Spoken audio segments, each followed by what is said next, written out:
Hey, and welcome back. I know it's been a while since there's been an update. So I live in Victoria in Australia, in Melbourne, or in Melbourne's outer suburbs.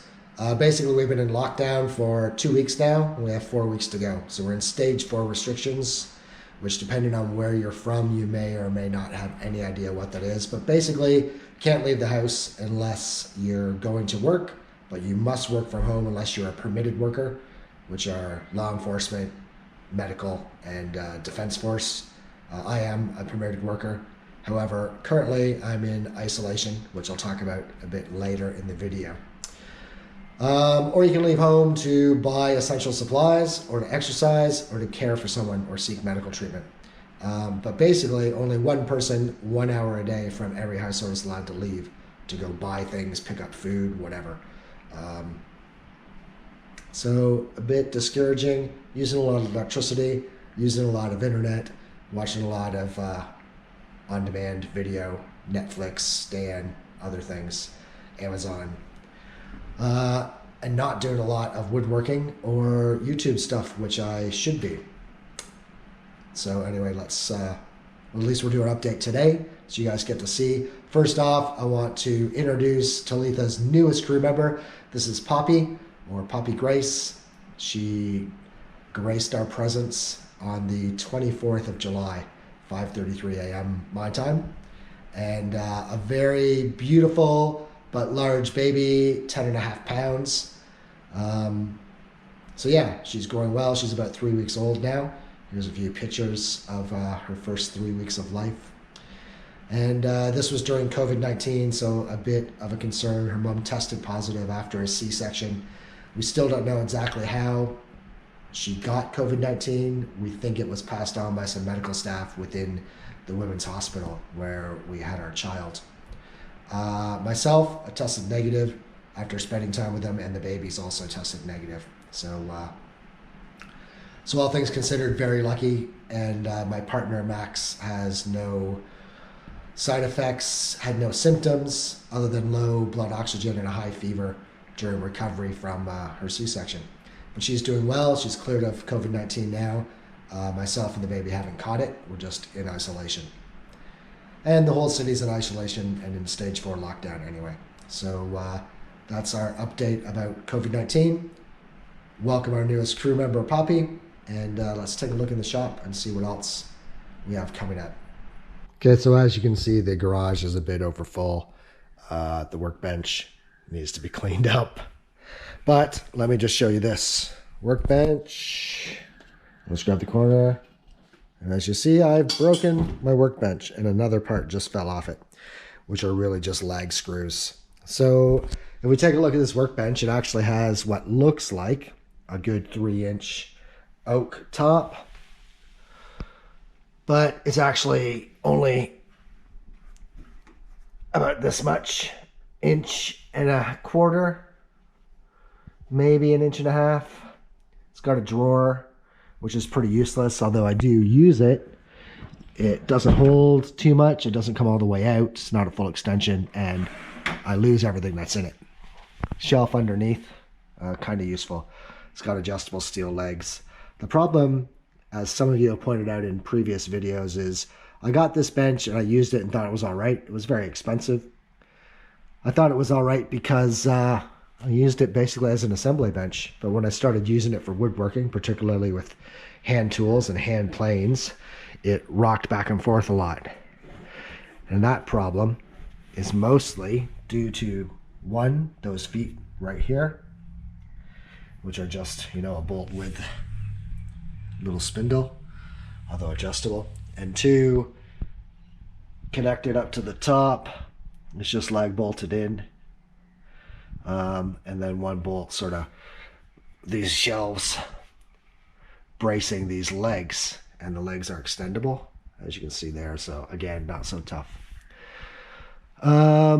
So it's been moved twice across the country, here in Australia, from Melbourne to Queensland and back. It's finally sort of met its match. So I have decided I will build a new workbench, and I'm going to build a Moravian workbench first, knock down, so I can move it around. And we won't be in this house permanently, it'll be another year and a half at the most, I would say. Possibly just 12 more months, or actually 10 months at this point into this house. So I'm going to have to find, first of all, storage space or a workshop when we move into one of our other houses. Well, because this one's a rental, we'll move into one of the houses we own. Also, I've got some good hardwood pallets. So I'm thinking about using these stretchers as legs to just repair this bench to keep it usable for now. And then we'll build a new bench in the near future. Also have some 2x4s.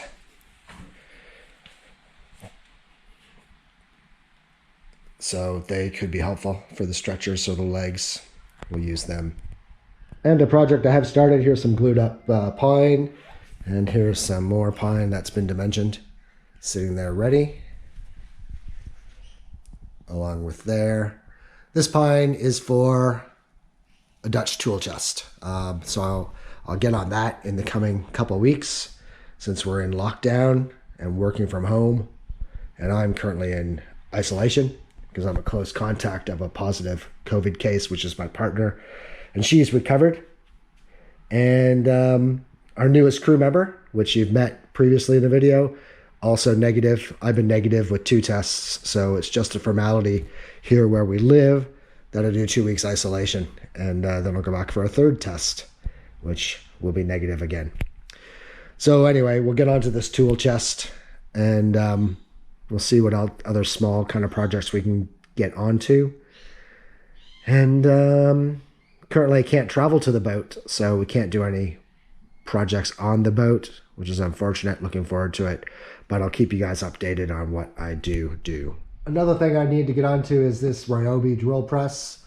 I've had it, I want to say 4 years. It blew the motor, and I think it blew the motor mostly because of me using a CNC wheel cutting bit into some hardwood timber.